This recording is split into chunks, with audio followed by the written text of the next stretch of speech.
Good evening. Welcome to the fifth installment of the interview series that the Colorado Center for Freedom and Justice is conducting. CFJ-Colorado is a nonprofit based out of Denver, and our mission is to provide education about and support to the town of Beit Umar in the West Bank. My name is Jennifer, and I am a member of CFJ-Colorado. A couple of housekeeping items. Be sure to note our website address in the banner at the bottom of your screen, as well as our contact information. We'll bring that up in just a bit. Feel free to email or write us to be added to our contact lists. The interview today will last about 45 minutes, and then we will have about 15 minutes for Q&A. For the Q&A, you can use the chat features on either YouTube or Facebook, though we encourage you to hold off on posting chats or questions until the Q&A session begins. So first, before we launch into our interview, acknowledging what's going on right now in Israel, Palestine, I'd like to introduce Rob Prince. He's a longtime activist, professor, blogger, a wealth of knowledge about the Middle East. He has a master's in social science, and he would like to say a few words. Rob. Yes, thank you, Jennifer. Dear friends, the latest news I heard was that the Israeli military has gone into Gaza. I don't know any more details than that, but we had planned this interview for some time, as you all know. And after moving towards expelling Palestinian residents from Sheikh Jarrah neighborhood in East Jerusalem, and in an act that really of utter savagery and viciousness, the Israeli police during Ramadan attacked people praying at the Al-Aqsa Mosque with tear gas. It's kind of like attacking the Vatican on Christmas, attacking a major synagogue on Yom Kippur. Conscious act of really the term that the only term I can use is viciousness. The people were praying at the time, and they were hit with tear gas, stun guns, batons. Hundreds were injured. In my mind, this is Israel's version of what happened in the United States on January 6th. And I have to wonder if Trump isn't in touch with Netanyahu or vice versa. Anyhow, we're watching all this with distress, and we were concerned maybe we shouldn't do this interview. At the same time, after discussing this among ourselves and with our speaker, we have decided to go ahead as planned, and we're going to do that. Of course, there's an intimate connection, isn't there, between Israel's discrimination in not offering COVID-19 vaccinations to Palestinians in the occupied territories, and on the one hand, and the current military confrontation that's taking place. So with that, I turn this back to Jennifer to introduce our guest, and hopefully for an informative and good program. And those of you in Colorado, tomorrow at 4:00, the Palestinian community is having a demonstration to protest this current situation, and I hope you'll all be there. Thank you. Okay. Thank you so much for those words, Rob. We really appreciate it. And we're holding in our hearts what's going on over there right now. So we're going to talk a lot about the COVID situation, the vaccination situation over in Israel and Palestine. So Yara, thank you so much for joining us tonight.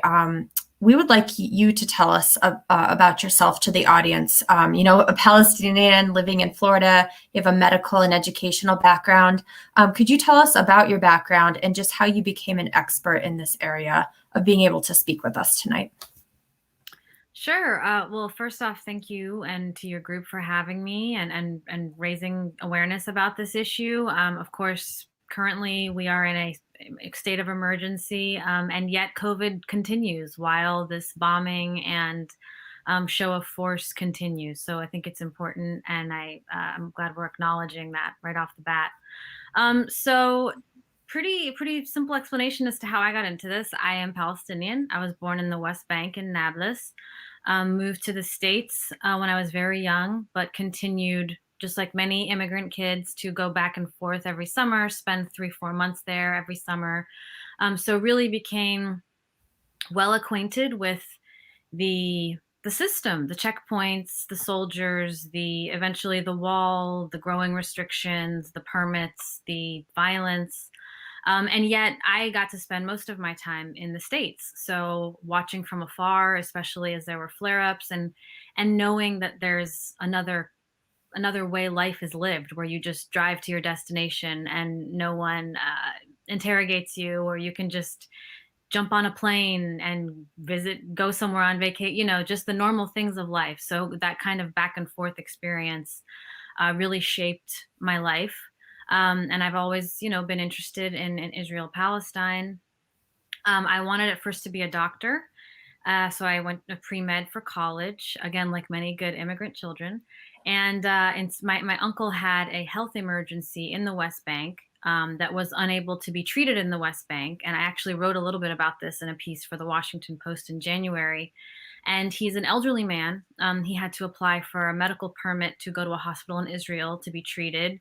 It was a months-long process, very difficult, very bureaucratic, just a very tough system.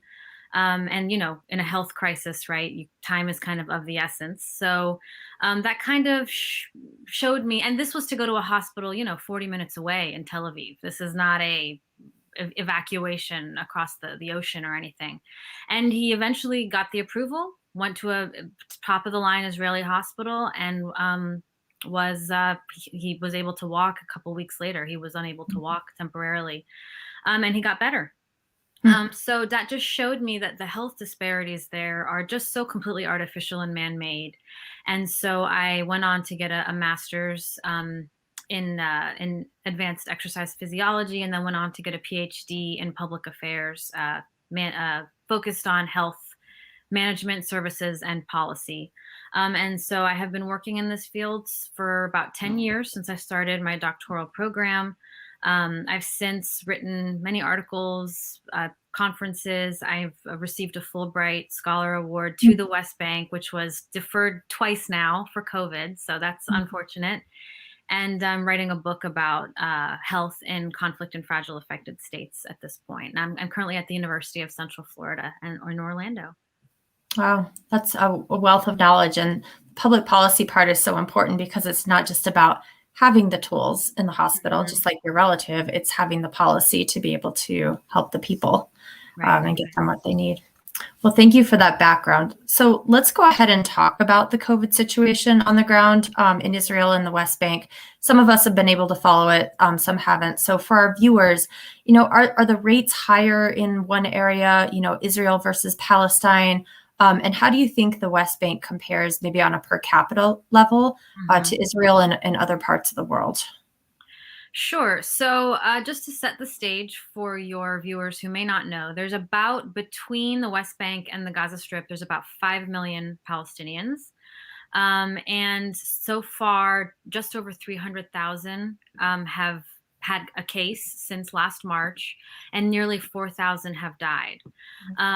Now, Israel is closer to 9 million. However, Israel is a first world country, very developed, universal health care they have. So they were able to manage the pandemic much better from the beginning. They have a much more diversified industry, so their economy was much more resilient, whereas Palestinians are dependent on some tourism, which of course stopped, and then primarily construction in Israel. So you may have heard, and your viewers probably have heard, that Israel, in terms of vaccinations, was for many months the top country in the world, surpassing even the very small, rich Gulf states. And this was not an accident. So Netanyahu had an upcoming election, and so he kind of leveraged his popularity on getting these vaccines in and making Israel kind of a world leader in getting quote unquote back to normal. So they were able to pay Pfizer, double or triple what other developed countries paid Pfizer, even more than the US and Europe. They also agreed with Pfizer to exchange medical data. So for a consistent supply of vaccine, Pfizer would guarantee them that supply as long as they were able to study how, how their outcomes were coming and do long-term studies with that data, which brought up significant privacy issues. On the side of the West Bank, without getting into too much of an economic discussion, obviously they have a very depressed economy because of the occupation, and in Gaza, of course, because of the blockade. Gaza is, and I'm sure you have talked about this, but high poverty, high unemployment, high food insecurity, high water insecurity, very dense, very poor, and they cannot leave. So, of course, under blockade, it's not like they can just leave the territory. And their health system in both territories, the West Bank and the Gaza Strip, was extremely stressed prior to COVID. There's no universal health care, to say the least. And so for wealthy Palestinians who could afford it, they would either go to private facilities, or they would sometimes travel to Jordan, Egypt, a neighboring Arab state, and pay that out-of-pocket expense. So Israel was able to manage COVID much, much better. So you have seen, especially since December, when their vaccination program began in earnest, their rates have really gone down. I mean, there's no denying they have been a COVID success story. They have since instituted this kind of green pass, where if you're vaccinated, you're able to go to restaurants, go to gyms, go to indoor venues and things like that. And meanwhile, I think they're about 60% vaccinated in Israel, so very close to herd immunity. And everyone in Israel is receiving Pfizer. Okay. Whereas in the West Bank and Gaza combined, it's still less than 5% vaccinated. Most of those vaccines are the Russian or Chinese vaccine, not the Pfizer and Moderna. There's been some AstraZeneca and some Johnson & Johnson as well. So it's much more mixed, which epidemiologists actually say is really not ideal to have 5, 6, 7 different kinds of vaccines floating around. And it's been very slow. And I assume that this current violence, especially in Gaza, will only make that vaccination effort slower. Right. And when you say the 60%, is that fully vaccinated or one shot? Yeah. So I believe in Israel, the difference is maybe 4 or 5% between. So it's early, it's maybe 54, 55%. And the numbers are close, but maybe 59 to 60% that have the first, the full vaccination so far. But they extended it much. So the US just extended to 12 to 15-year-olds. Israel has been vaccinating high schoolers for months. They have been ahead in every capacity. So they are well on their way to herd immunity. I think the closest to them at this point are those small, rich Gulf states that were just able to buy a ton of vaccines. Right. And so with this success, at least in Israel, they've pretty much opened everything back up. Restaurants, big events, businesses, government. Would you say that's the case? And then how is it in the West Bank? Are things open for folks to go to? So Israel did have they have been unlocking. I noted that green pass that they had, where if you're vaccinated, your access has significantly increased. But they are they're using their vaccine pass to kind of motivate people who may be on the fence about getting vaccinated to be vaccinated. So I wouldn't say things are back to normal. I think right before this current bout of violence, they had just started having like big sporting events again. But I think in terms of indoor events, they were still doing minimized capacity. So in the West Bank and in Gaza, they at first had very harsh lockdowns, just like many countries did. And of course, in those contexts, they're very used to that. Because they have always had checkpoints and curfews and lockdowns. If you're 20 years old in the West Bank, you've experienced that, let alone in Gaza. So at first they were really on board because we were all scared of COVID. We didn't know how it was spread, what it meant. I mean, put yourself in the mind back then. Then over the summer, you started seeing people going out again a little bit. The summer is an important season for weddings. In the West Bank, weddings are quite big. And so people kind of took their guard down, stopped the social distancing as much, stopped the mask compliance as much, again, as was seen in other parts of the world. And so in the summer, you saw a really, really big spike. It kind of went down again in the fall, and then it spiked again in the winter. So they have had varying degree of lockdown, but unless they're supported by police force, and in this case, either Israeli forces if you're in East Jerusalem, or the PA security forces in the West Bank, it's very, very hard to keep people in their homes because, again, unemployment is high. If you have a job, you want to keep it. And so people are very highly motivated to try and go back to work. And, both Gaza and the West Bank are extremely young. The median age in both is low 20s. And what we do know about COVID is it tends to be worse in older, more high risk populations. So I think a lot of people there took the gamble of, well, if I get it, it probably won't be so bad. And it's better to risk getting it than lose my job in a terrible economy where I probably won't be able to work again. So I think they've tried to do lockdowns to varying degrees of success since the first round. Okay. So let's step back a second, looking at testing and so forth. So what did Israel offer the Palestinians any sort of testing as we were going through those first rounds and trying to find out rates or where it was really prevalent? Anything like that? Did they try to block any sort of testing in Palestine? So yes and yes. They did provide some tests initially, especially when, again, there was a lot of unknowns, and the populations are so intermingled, as maybe we'll talk about later, that it's in Israel's best interest epidemiologically to have the Palestinians also know. So at first they did donate some tests. They did do some cross-border training with Palestinian medics and health workers. However, it's important to frame this as Israel still is the occupying power in the West Bank and Gaza Strip, as recognized by basically all countries and international entities. So their responsibility is more than donating. Ultimately, their responsibility is to, provide healthcare for the occupied population as long as occupation continues. So at first there was, the UN kind of lauded this sense of cooperation. However, cooperation indicates kind of a two parties on equal footing, which is not the case here. And so, Israel donated some, but after a while, the Palestinians did start to receive donations from Gulf states, European states, humanitarian agencies, because they simply did not have enough. And like many conflict-affected countries, they still don't. So it's really hard to trust any of the numbers coming out of Gaza and the West Bank. But, also Syria, Yemen, Iraq, these countries never had adequate testing because for some people it's unsafe to leave your home. If you think you might be sick, you may not even go to get tested. So we know that the numbers we have, just like, again, in the US, they estimated that maybe double what we thought the mortality rate from COVID was, maybe closer to a third or 2/3 of that. It's undoubtedly the case that because of low testing and because of, not declaring that this person was COVID positive if and when they passed, we know that the numbers are much lower. Much higher than are reported.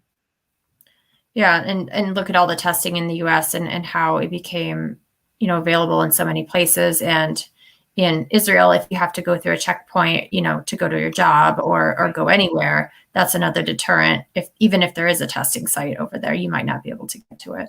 Right. And you may just figure, if I feel sick, what's the point of getting tested? What's the point of going through all the effort? It's not like there's, here in the States, like in Florida, at my convention center, you pull up in your car, you could have gotten tested in 2 seconds. You don't pay anything. You don't give any personal information. It's not like that in a lot of these contexts. It's not like there's some organized state authority that's really going to be pushing this. It was kind of a make do with the bare minimum situation. Right. Okay, so thank you for that overview of the testing. Let's go ahead and move into the vaccination process itself. So kind of give us a picture of, you already told us it's mostly the Pfizer vaccine for the Israelis, and then you're getting Johnson & Johnson, AstraZeneca, Russia, I think you said China as well, for the Palestinians, those vaccines that they've developed. But who is administering them exactly? Is Israel administering, kind of to whom? How many people have been vaccinated? We actually already touched on that. But in terms of the people who have been vaccinated, what do they need to qualify for it? Are there still barriers and rules around that? Sure. So I'll first touch on which Palestinians Israel has vaccinated, because they have vaccinated some. So of course, Palestinian citizens of Israel have been entitled to receive vaccinations this entire time. Good. Israel also set up vaccination centers in East Jerusalem because although it is technically, Israel considers it annexed territory. Nobody else recognizes that, but Israel doesn't permit the PA to function there. So they did set up vaccinations for East Jerusalem residents. Again, because they can also cross into Israel. So this is also a pragmatic decision. Right. After a lot of pressure by Palestinian doctors groups, health groups, NGOs, eventually Israel also agreed to vaccinate Palestinians in Israeli prisons. So, literally people whose life and liberty they hold under their state apparatus. They agreed to vaccinate them because there were many cases of outbreaks among prisoners and guards. And of course, again, Israeli guards interact with Palestinian prisoners. So this is a pragmatic decision. And then after many weeks and months, Israel eventually agreed to vaccinate Palestinians, about 100,000, with Israeli work permits. So these are Palestinians that live in the West Bank, because people from Gaza are not permitted to enter Israel for work 99% of the time. So this is about 100,000 or so Palestinians who enter Israel every day for work, primarily in construction and kind of blue collar jobs like that. And so Israel finally agreed to vaccinate those workers. And again, it can be argued that that was a pragmatic decision because they are literally crossing the border from West Bank to Israel. And in fact, some of the first cases in the West Bank are thought to have come from families that had at least one member who worked in Israel, so maybe brought it back across the border. So that is the Palestinians that Israel has vaccinated. And they donated early on. They committed to donating, I think, 5,000, I want to say Moderna doses. Last I had checked on that, only 2,000 had been delivered. And so 5,000 for this size population is really minimal, negligible to say the least. And Israel also donated thousands of doses to other countries that were political allies that may have moved their embassy to Jerusalem, or maybe spoke up for Israel at the UN or for some other political favor. So the 2,000 to the Palestinians is negligible in my estimation. Absolutely. So as to who has been vaccinated in the West Bank, there was a lot of controversy at first that a lot of the first shipments of vaccines went to the Palestinian Authority and their buddies. They're well known basically as a corrupt, ineffective authority that it was basically known that this would happen. And again, this is not unique to Palestine. In many fragile contexts, you have this corrupt elite that, of course, was going to get the vaccines first. But you also had reports that, for example, the Palestinian soccer team had gotten vaccines before other populations. So in terms of a wider vaccination effort, there was really no consistency and no transparency into who and could get vaccines when, unlike, it was a little confusing in the US, but ultimately you could check your Department of Health, you could check on Twitter, you could check on Facebook and see, am I eligible? Where are the places? To my knowledge, there was very little of a formal health promotion campaign for vaccines. There was very little information rolled out about, what are the priority groups? Is it age? Is it high risk? So we do know that they did prioritize healthcare workers initially, and people who, essential workers, people who work in jobs where they're forced to interact with people. But I think other than that, it's been quite haphazard in terms of if you go to your doctor and they have it available, or if you go to a clinic or a hospital and you ask for it and they have it. I have heard that many elderly people are getting it, but you're also hearing a lot of vaccine hesitancy. So that's another issue I want to talk about. So you mentioned that Israel, just like the United States, is now administering it to younger children as well. So is it, down to the minimum age of 12 now? So would it be fair to say that anyone can get it? There's no longer only if you're above 50 or anything like that. It's just a matter of having the supply and having access to it. Has it been open to everyone? In Israel, you mean? In Palestine. In as far as I know, in the territories, because so few have come in, unless you have connections, it's primarily healthcare workers, essential workers, and elderly people, and people that are in healthcare facilities that are deemed high risk. Among younger populations, to be completely honest with you, I mean, and from my family that is still there, they have not been vaccinated. They don't know when they're going to get vaccinated. They don't know where. And, so many of them have had COVID at this point that they kind of feel that they don't need to get vaccinated, or that they're unsure about the vaccine, or, the list goes on and on. So it's a mix of significant lack of supply, but also some concern among the population, which again, we see even here in the US. Right. Just another angle. What does this mean for the schools? How are the schools operating? Are they closed, especially in Palestine, especially with perhaps teachers not being prioritized? Obviously, younger kids not getting it. What do the schools look like right now? So to my knowledge, most schools have been open for a while. They did close down in March, but most students, again, to my knowledge, were able to go back in August. They did do masking, they did do social distancing, but they have had much more, because I mean, if you think about, well, what is the infrastructure needed for virtual school? Consistent internet, consistent electricity, access to a computer that can run, video conferencing software and online modules and slideshows and all these kinds of things. So aside from the fact that they had very little alternatives, especially for people who needed to go back to work, they just didn't have the alternative of doing sufficient virtual school. Right. And so it puts them in danger to go in person, basically. Right. Have been back to school for most of this time. Okay. So certainly people who have work permits on the Israel side have been prioritized. What about students that are crossing over from the West Bank into Israel proper? Have they had any opportunity? Yeah, ostensibly they should be able to. However, there were many reports, and one comes to mind of a student who lives in the West Bank, goes to an Israeli university, showed up, and was told that she wasn't eligible. This became an international story, and I think like 3 or 4 days later, she was ultimately vaccinated. So I do think that's the official policy, but policy on paper is not always predictive of practice in this area. Right. Okay, so we're seeing a huge disparity. People in Israel proper are being vaccinated. Very few Palestinians are being vaccinated.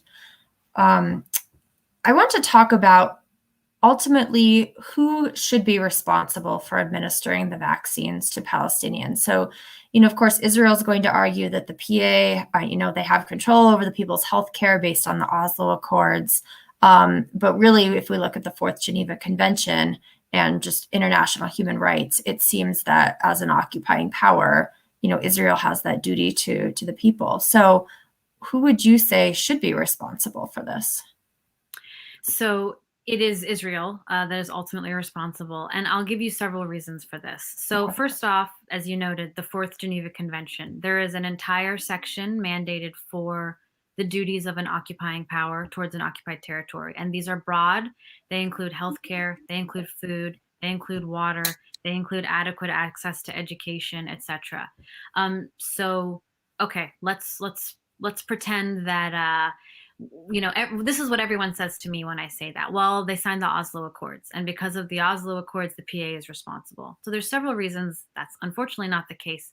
The first is that in the Fourth Geneva Convention, there is a provision that no agreement between the occupying power and the occupied territory supersedes the Geneva Convention protections while occupation continues. So yes, the Oslo Accords were signed, but they were signed as an interim 5-year agreement that was meant to lead to a final status negotiation. It was not a final status negotiation. It was never meant to be a governance blueprint for 30 years, which is about how long it's been since they've been signed.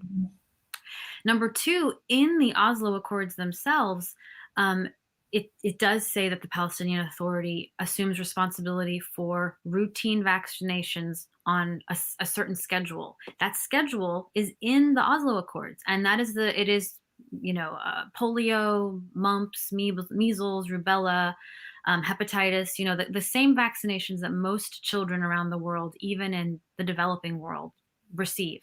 And to be fair, the PA has done this for decades, and Palestine has a very high immunization rate. With regard to pandemics and infectious disease, the Oslo Accords specifically state that the two sides have to coordinate. So even if you're not going to buy the argument that the Geneva Conventions stand here, which Amnesty International, Human Rights Watch, the United Nations, dozens of other civil society and NGO groups agree with, in fact, the only entity that doesn't agree is Israel, then you have the case of, well, even in this agreement, the Oslo Accords, infectious disease, this is recognized as a single epidemiological unit. It's disingenuous to say that they're just neighbors, that they're just two states side by side. Anyone who understands this area knows that that's not the case. That's why the Oslo Accords, which were agreed to by both sides, stipulate that in case of infectious disease, the two sides have to coordinate. And then lastly, which is the entity that controls Palestinian borders?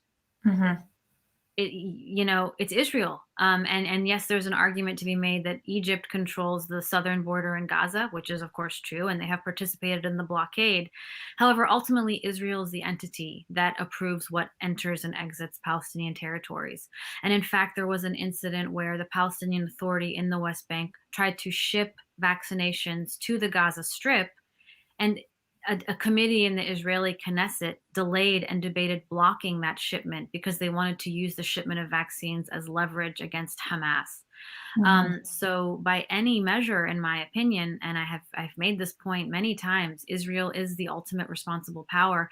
And even if you don't want to buy the legal argument, it simply does not make sense for Israel to have such an entanglement with the Palestinian population, settlers that live in the West Bank, Israeli soldiers that go to the West Bank, Palestinians that enter Israel, Palestinian citizens of Israel who visit family in the West Bank. This is a single population unit.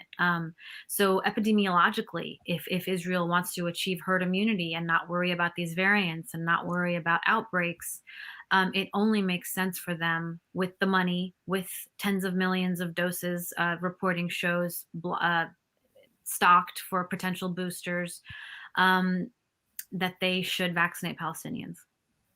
So if that's the case, that Israel should help, needs to help, is obligated to help, what recourse do the Palestinians have? Because this just isn't happening. Now, you already mentioned that they're able to get some vaccines from other countries. Again, if Israel allows everything in there, if those vaccines are any good, and you even mentioned it's not so good to have 5 different vaccines floating around. So what, and even the PA getting the vaccines, controlling them for them and their family and friends, what can Palestinians do? Well, I mean, Palestinians, short of going to other countries, like you mentioned, the wealthy are going to Jordan. Yeah, I was going to say, Palestinians have led the calls, for this. I can point to Mustafa Barghouti, which some of your audience may recognize, very prominent Palestinian doctor. He has led the charge on this topic. Healthcare workers, there have been petitions, many groups in the US, many groups around the world have petitioned for this. But, this is not the first time that Israel has unfortunately not fulfilled its responsibilities towards Palestinians. So it is in one way not surprising that this is a continuation of a policy of a posture that Palestine is just a neighboring country and they're just too poor to figure things out, and there's no other geopolitical reason why they can't, and it's all about corruption and buying missiles, and if they would just invest in their people, they could afford all this.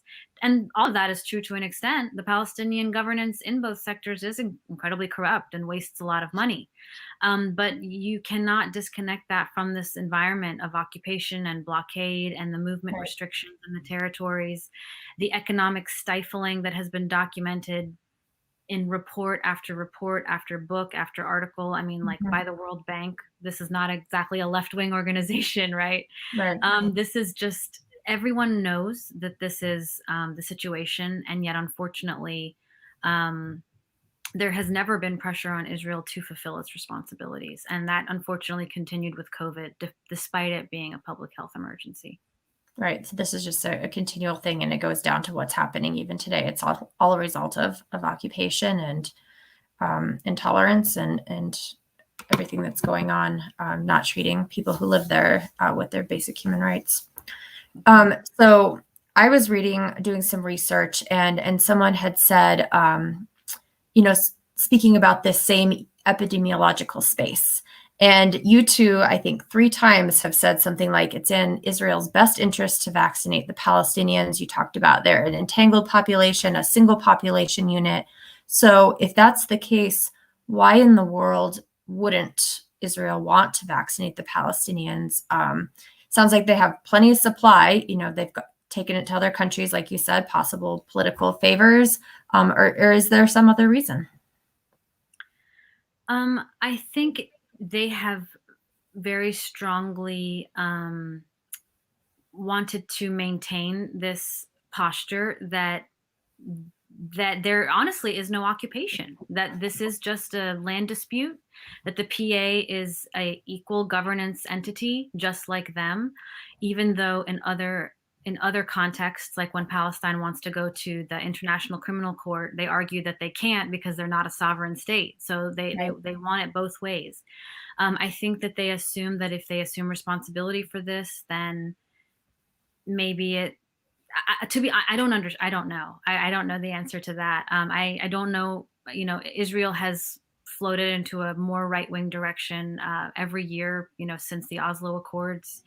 And, I think especially with an election coming, I think he didn't want to be seen maybe as weak. I wish I had the answer. I unfortunately don't.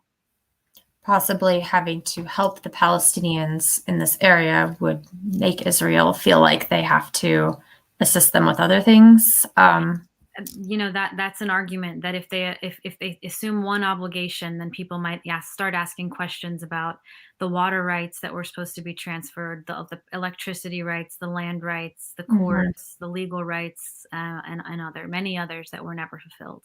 Right, treating them as one population with the same rights as everyone else, and not raising villages and so forth. Right, visiting children. Okay. So you talked about the vaccine hesitancy among Palestinians, and certainly we're seeing a lot of that in the U.S. Do you think that the Palestinians want Israel to vaccinate them, or are they content trying to get it another way? Or tell us about that. I think many Palestinians want to be vaccinated.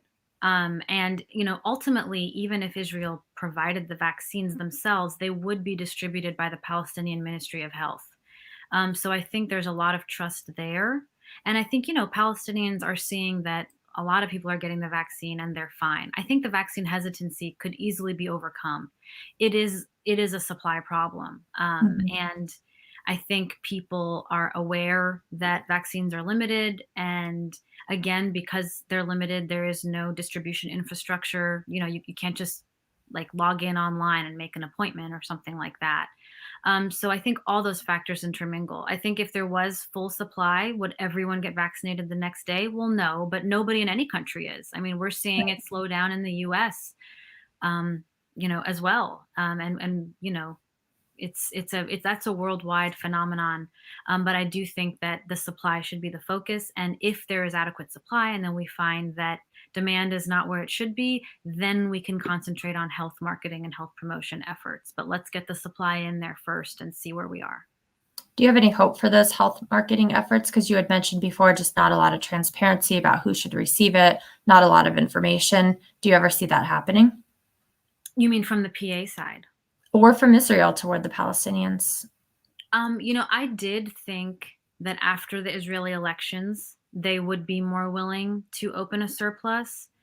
And this was late March. So that didn't happen, honestly, throughout April at all. I think that they held on long enough, and then they realized they weren't really getting any blowback for it, aside from Palestinians and some, progressive groups. And they've been yelling at Israel for years. So why start listening now? So, and then now with this latest bout of violence, I think there will be even more impetus to prove how much of a strong man posture Netanyahu can take. I mean, he didn't, wasn't able to form a government in this fourth round of Right. elections. I think he's looking for any way out. And honestly, if he thinks that vaccinating Palestinians would do him well politically, he might. Hmm. But I just don't think that's where Israel is right now. I think, at least in his estimation, and I don't know really, because I'm not an Israeli citizen, but I think that if he saw it in his best interests to do so, he would. It comes down to one political figure that is, and of course his supporters and Right. supporters around the world. Right. Let's look at the wider picture. Certainly things aren't going well in other countries either. Looking at Peru, Ecuador, Colombia, certainly India right now. So how would you compare the situation in Palestine to these other countries? And do you think that American exceptionalism might be blocking a worldwide effort to combat COVID? So this is a complex question. So I will answer the second one first. We are seeing in countries with strongmen type figures. It was Trump in the U.S. We see it in Brazil. We're seeing it in India. We're seeing it in parts of Eastern Europe. We're seeing it in parts of South America that never took COVID seriously, that didn't invest in mitigation efforts, that didn't invest in vaccines, that even sow doubts in vaccines and in mitigation efforts. They're all doing worse with COVID. It's really shouldn't be a surprise. Governance really matters, especially when it comes to a brand new vaccine you're asking everyone to take. It is frightening for people that don't have, and they really need to trust institutions. And there is very little institutional trust. And that is certainly the case in Palestine right now. The problem is, India and Brazil and the other countries that are doing poorly, many countries are doing poorly. There are countries that have received no vaccines yet, or barely any. Look at sub-Saharan Africa per capita. They have barely any vaccines. The Palestinians are in some ways doing better than them, but those are sovereign countries and that can make choices. And so when you are throwing blame, you know who to blame, the government in power. And in most of these countries, there are elections where these governments can be punished. You may hate Modi in India, and you can vote him out next time, Right. hopefully. In Brazil, upcoming elections, in some of these authoritarian states, these leaders don't go as easily as we would like, but though there is a sovereign power to blame. And while the PA shoulders a lot of blame, not just for COVID, but for that could be a whole other conversation you have with someone. Ultimately, they are a captive population, and the PA is a strangled governance entity. And I would love to spend my time just criticizing their policies and decisions and their budgets because they made poor choices. But unfortunately, they are making poor choices, but in a context of, again, occupation in the West Bank, blockade in the Gaza Strip. And so it's very hard to disconnect these intersecting factors from each other. And I think in a health crisis, you need all cylinders firing well. Look at the US. We're so rich. We are so powerful. We developed the vaccines and we had all of these problems throughout COVID. So when you look at a situation where governance is terrible, institutions are poorly trusted, health infrastructure has been bad for years, poor populations, this is what's going to happen. And it will happen again if there's another pandemic, if these core issues are not addressed. All right. Thank you for that comparison with the other countries. It's a shame, so many are doing so poorly, and it's hard to say that some are doing more poorly than Palestine. Right. And yeah, as long as the United States continues to support Israel, and that's their mode of just not providing these vaccines. I can't even see the U.S. just trying to offer the Palestinians any vaccine because it would go against Israel. So it's not like we would even want to go in and help or offer to help. Well, so there is, the World Health Organization has their COVAX program, which is basically all the rich countries pony up money or vaccines to send to poor countries. And to be fair, the West Bank has received COVAX vaccines. So indirectly, They are receiving some benefit Money from from that. countries, but the thing is, they're just being treated as yet another humanitarian cause when it is a context of a military occupation. It is not just a humanitarian cause. And what this does is subsidizes the occupation for Israel, because they have never had to fully shoulder the burden of a military occupation, which is supposed to be burdensome because it's supposed to be short and temporary and an emergency state. It's almost been, it's been decades. There's been entire generations of Palestinians that have lived this way. So for the West Bank, on the one hand, it's great that they're getting vaccines through COVAX. On the other, it is just another way of displacing the burden that Israel has never been forced to carry in terms of ensuring Palestinian well-being and quality of life. That makes complete sense. Yeah, because then the world is taking care of it instead of them seeing the burden and withdrawing what they're doing. That's right. One more question before we open it up to the audience. Do you think, just as general folks in the United States or possibly other places that are listening to this, is there anything we can do as the average citizen, average person? How can we help? What can we do? Yeah, so thanks for asking that. I think the first thing I would say, especially with the situation right now, we're seeing so many politicians coming out with the same kind of statements of blanket support for Israel that we've seen in many times in the past.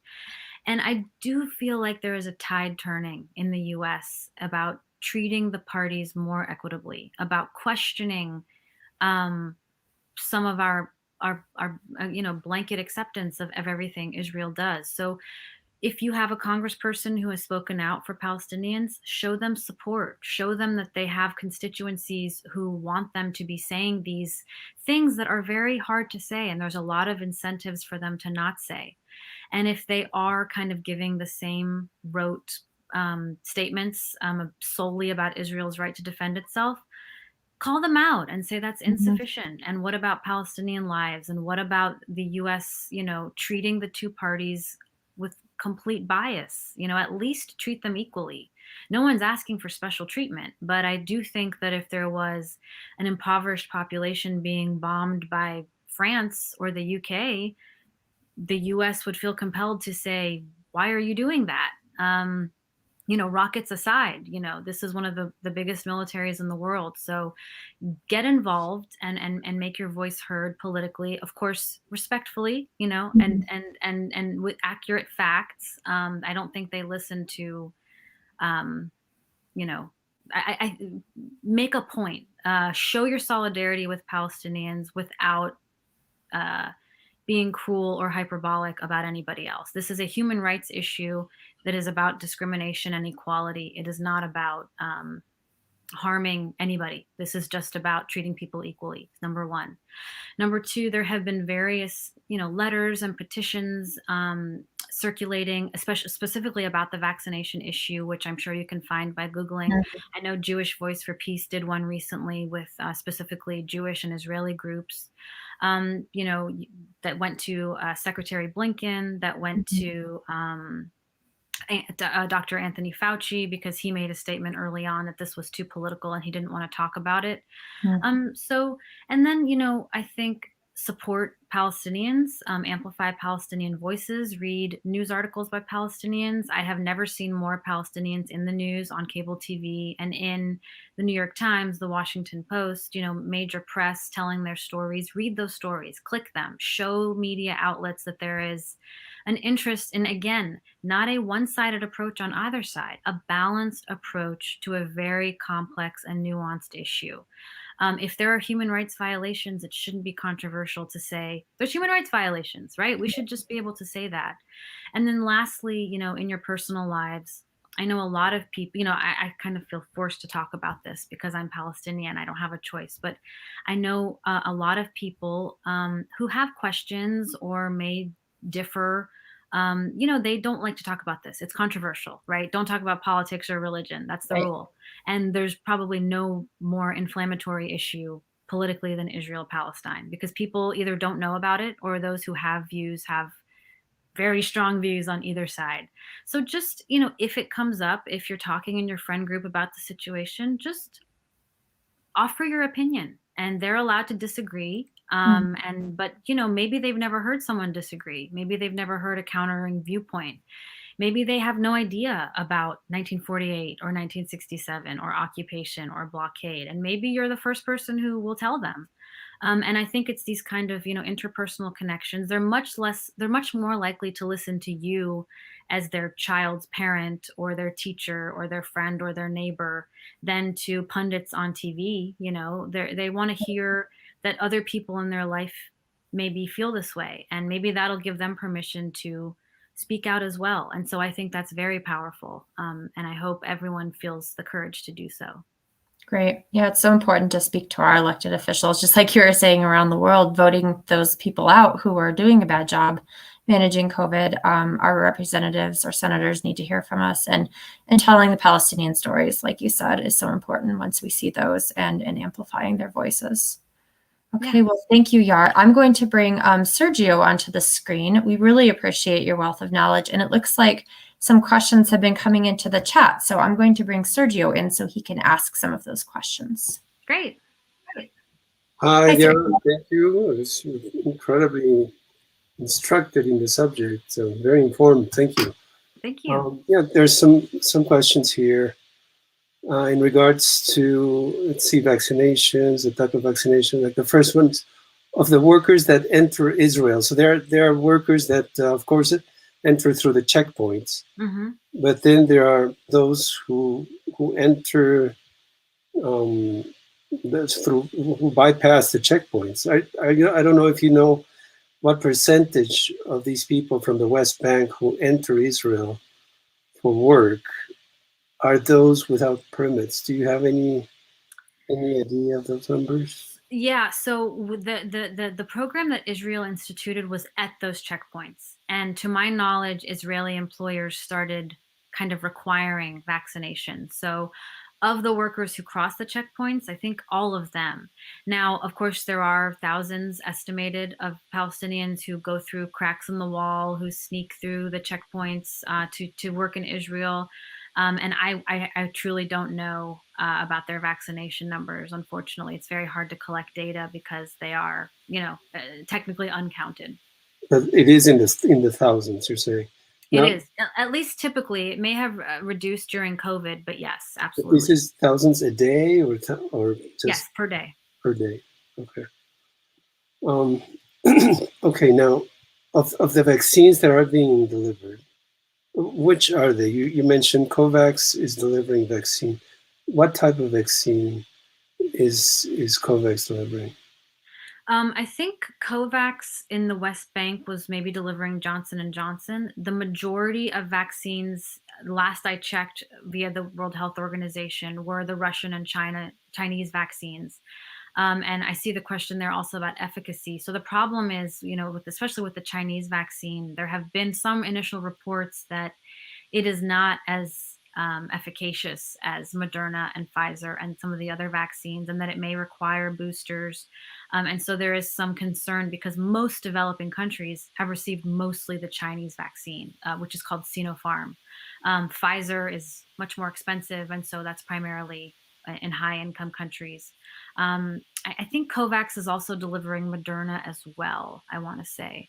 But I don't think so much Pfizer, although I could be wrong on exactly the percentages. But I know Pfizer is quite low in the territories. And what is the occurrence of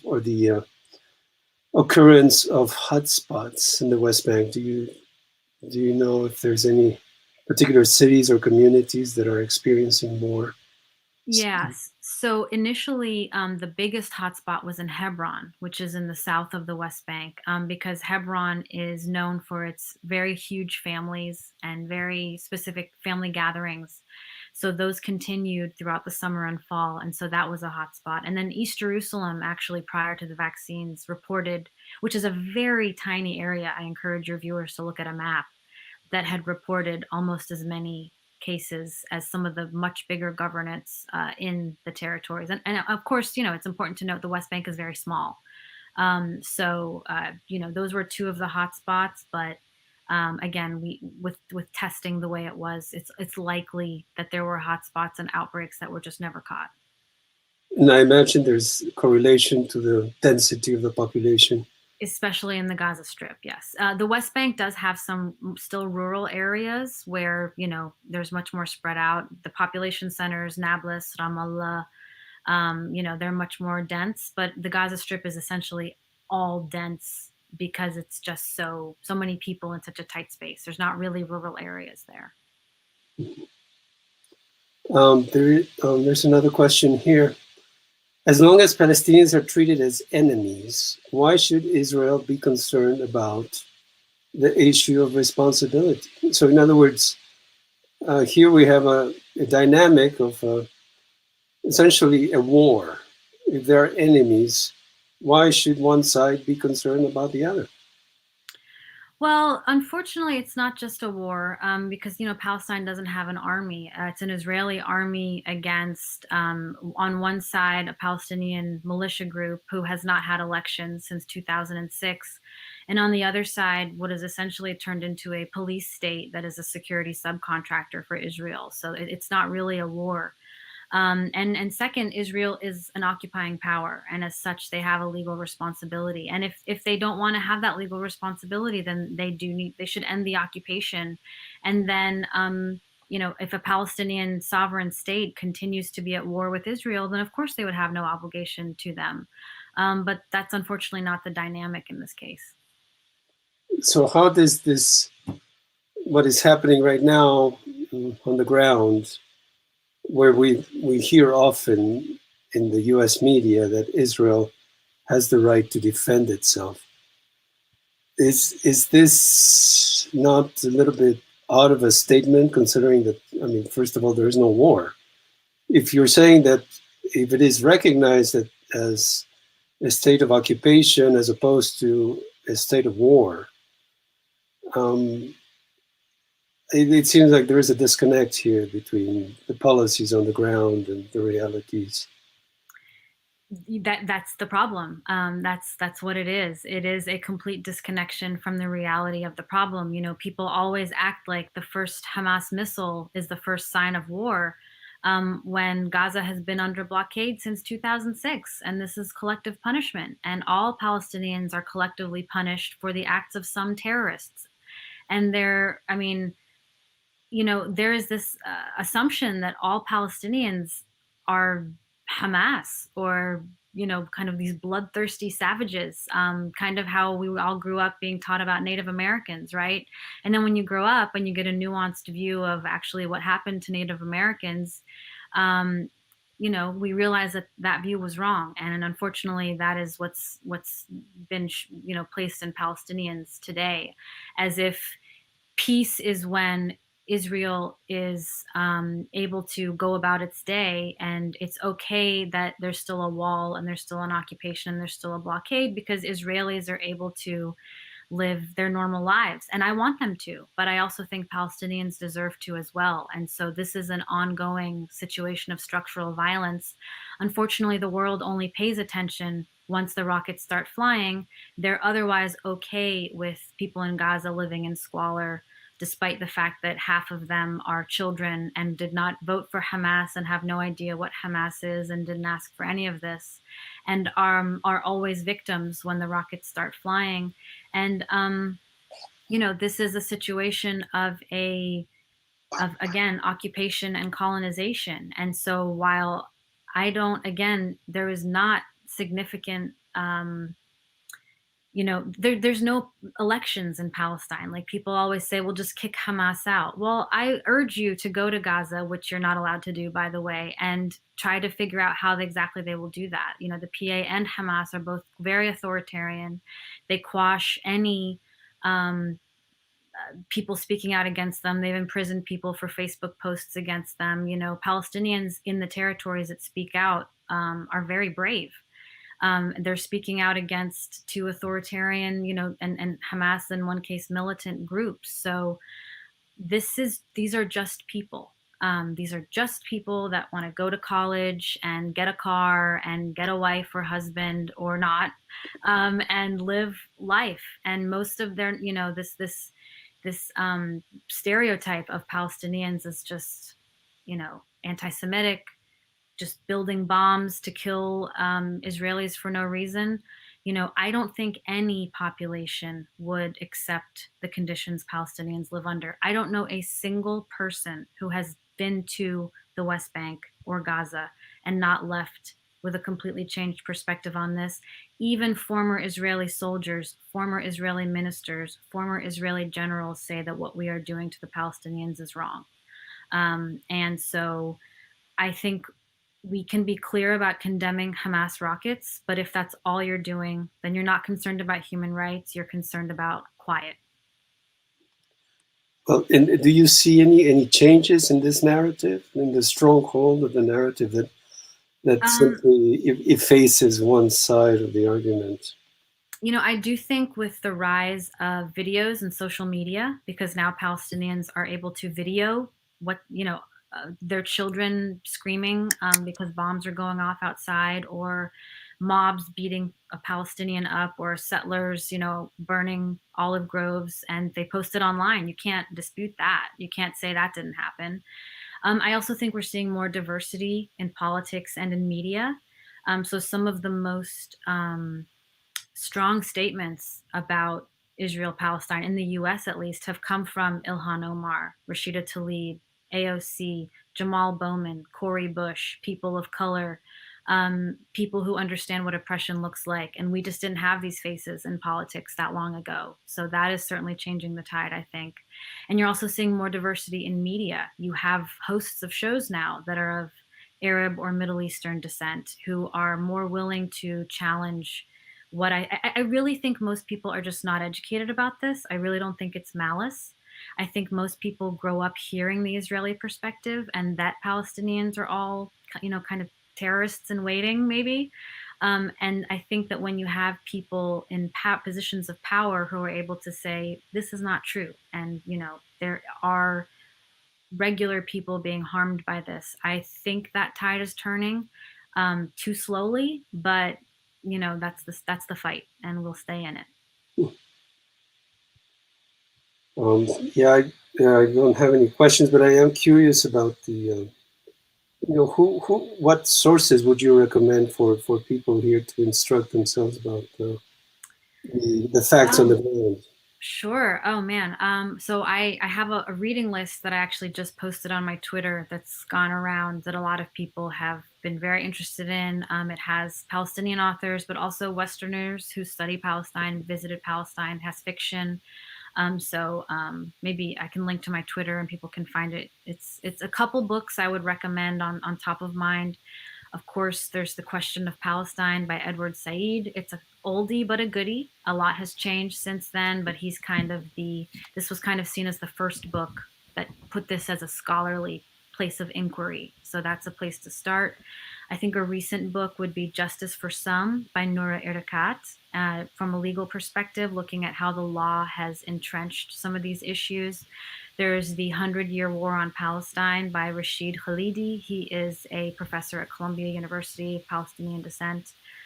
There is a movie on Netflix. Everyone has Netflix. It's called The Present by a Palestinian filmmaker named Farah Nabosi. It was nominated for an Oscar, just won a BAFTA, which is, I think, the British Oscar. It's only 25 minutes, and it simply shows a man trying to buy a present for his wife for his anniversary, and the stress and checkpoints and humiliation in just that short journey. I think that's quite powerful. Yeah, in terms of fiction, there's Mornings in Jenin is a great book that I would recommend. There's a lot out there, and I would recommend that people just pick one or two things, and I guarantee that will take you down a rabbit hole, and it will open your mind. Okay. There's a last question here. A 2012 Israeli study looked at calorie intake in Gaza to avoid malnutrition, but keep the chokehold active. The Israeli army said it was just a theoretical study, but the banned list of food entering the strip would indicate it is being used. Has there been a follow-up by human rights organizations to determine if the Israelis did in fact implement the guidelines of that study? Yeah, so this is in reference to so Gisha, which is an Israeli group that studies freedom of movement for Palestinians, especially from Gaza, found some Israeli documents that assessed how many truckloads of food would have to be brought into Gaza to maintain a certain calorie level in Gaza. And so this was seen as kind of a way to keep the bare minimum to kind of put leverage on Hamas, because that's really what this blockade is. It's about leverage. And so, to my knowledge, the truckloads into Gaza, I think is too important a discussion to answer in a single question. But I will say that food is quite limited. People are very poor, and the food that enters is insufficient, primarily from humanitarian agencies. And again, displaces Israel's responsibility to provide food to a population under its blockade. Okay, well, with that, that's all the questions that I see on the comment lines. So I'll turn it back to you, Jennifer. Thank you, Yara. Thank you, Sergio. Thank you, Sergio, for that. Yara, thank you so much. Did you just want to tell us your Twitter account really quickly? Oh, sure. It's just at Yara, YARA _M, which is my middle initial, _ Aussie, ASI. And there's a lot of books out there. There's been several reading lists posted online. I think as long as people show interest, just check your source, check the author. But otherwise, any book you read, I think will open your mind. Great.